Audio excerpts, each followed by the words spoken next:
Hello, everyone, and welcome to another episode of Rob's video blog. In today's video blog, I'm going to talk about Bitcoin. Cha-ching! So I'm not going to tell you what Bitcoin is. If you don't know what Bitcoin is, go look up a different YouTube video that's going to tell you what Bitcoin is. What I'm going to tell you is a number of years ago, if you know me, I've been a huge proponent of Bitcoin. I bought a good number of Bitcoins years ago, and it's going up again quite significantly. I think at the time of this recording, it's about 17,000, 18,000 bucks, something like that. It's going to go parabolic again, like we saw maybe 2 years ago, but I'm sure there'll be a correction. But anyway, point is, there's only 21 million Bitcoins, period. It's limited, right? You can't make any more of them.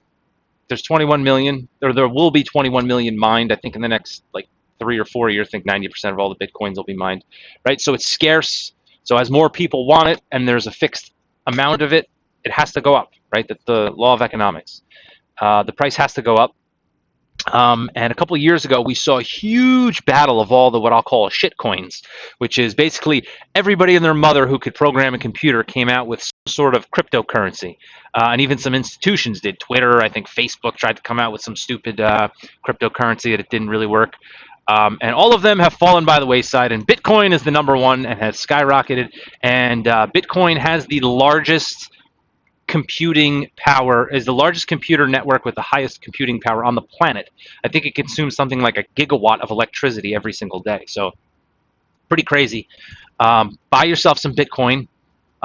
If you really want to diversify your investment portfolio, owning stocks, especially domestic stocks, that's just one asset, right? Buy some gold and silver, buy some Bitcoin, get some real estate, invest in some international stocks, invest in some other things abroad, because as much as I love the United States and I'm very positive on the United States in general in comparison to the rest of the world, if you really want to diversify, you got to also have investments outside the United States as well.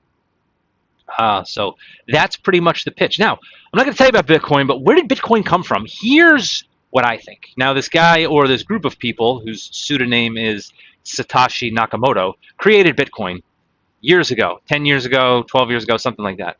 And they wrote a white paper explaining how everything works and why it's going to fix all the problems. So I think, and this person has never come forward, there's been some Wall Street joker who claims he was Satoshi Nakamoto, but we know he's not because people have interviewed him and he's a complete clown. He doesn't know anything about Bitcoin. I think that an intelligent life form, either from another plane of existence or from outer space or something like that, came down and got into the internet or embodied themselves and became Satoshi Nakamoto. And I think they gave it to as a gift, because almost all of the world's problems, aside from the moral shortcomings of humanity, which you're never going to get rid of because that's what it means to be human, to be fallible and to have shortcomings, particularly moral shortcomings. Aside from that, pretty much all the world's problems, both foreign and domestic, are related to the fact that our money is controlled and printed out of thin air, mostly by central governments or authoritarians. If you could fix that, you could fix so many other things. And so I think an intelligent being came from another dimension or came from outer space and said, you know what, here's how I'm going to fix the planet. And he gave us Bitcoin. Because Bitcoin, as much as the government wants to regulate it and do all this stuff, they can't. They can try, but at the end of the day, they're not going to be able to do it. You could transfer Bitcoin anywhere on the planet pretty much instantly within, I think, like 15 minutes. You usually get most of the confirmations that the transaction went through, which people say, oh my God, 15 minutes, that's super slow. Like my credit card, it goes instantly. False. Your credit card doesn't clear for like days, if not weeks later. It gets written to a ledger between the banks and they sit there and they settle up all the transactions days, if not weeks later. It is not instant. Bitcoin is pretty instant when you compare it to that. Same thing with like bank transfers and stuff like that. Bank transfers, that stuff doesn't clear for days, if not weeks. Bitcoin is somewhere in the neighborhood of 10 to 15 minutes, so it's very quick. But the nice thing is, all you have to do is remember some digits or a passphrase or a code in your head, and you can have access to all of your money, all your digital money, instantly anywhere you travel in the world. It's pretty awesome, and like I said, most important thing is it's scarce, 21 million of them. Governments can't screw with it. You can't print more of it. It is the largest most accepted cryptocurrency on the face of the planet. So go out and buy some Bitcoin. And I would make a recommendation. You can use like Coinbase or Coinbase Pro. There's this website. I want to say it's called like DCA coin, dollar cost average coin, that you can link to your Coinbase Pro account. And basically, what it does is it will dollar cost average purchase for you. So, like if you go on Coinbase or Coinbase Pro, you have to like put in an order, like you were trading a stock. Hey, I want to buy this. But that's not how most people buy stocks. Most people buy stocks through their 401k, which is like, every paycheck some money gets taken out and they buy some stock, and paycheck gets taken out, they buy some stock. You do the same thing with, I think it's DCA coin or coindca.com, one of those.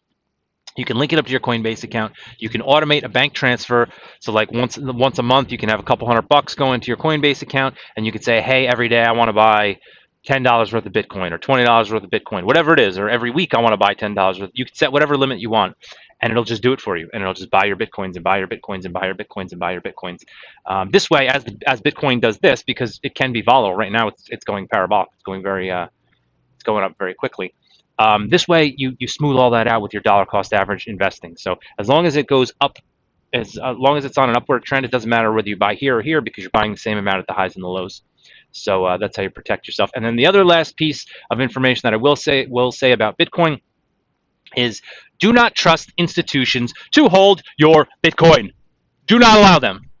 Okay, obviously, if you're going to use like Coinbase or something like that to buy your Bitcoin, they're going to hold a portion of it. But basically, what I do is once every couple months, I'll go into Coinbase once I have a good chunk of change in there, and I don't want them to lose it, or I don't want a hacker to come and take it from them. I simply transfer it to my own private wallet, which I have stored in various places. It is wholly encrypted, and nobody can get to it except for me and my wife. So that's pretty much it in a nutshell. Go buy Bitcoin.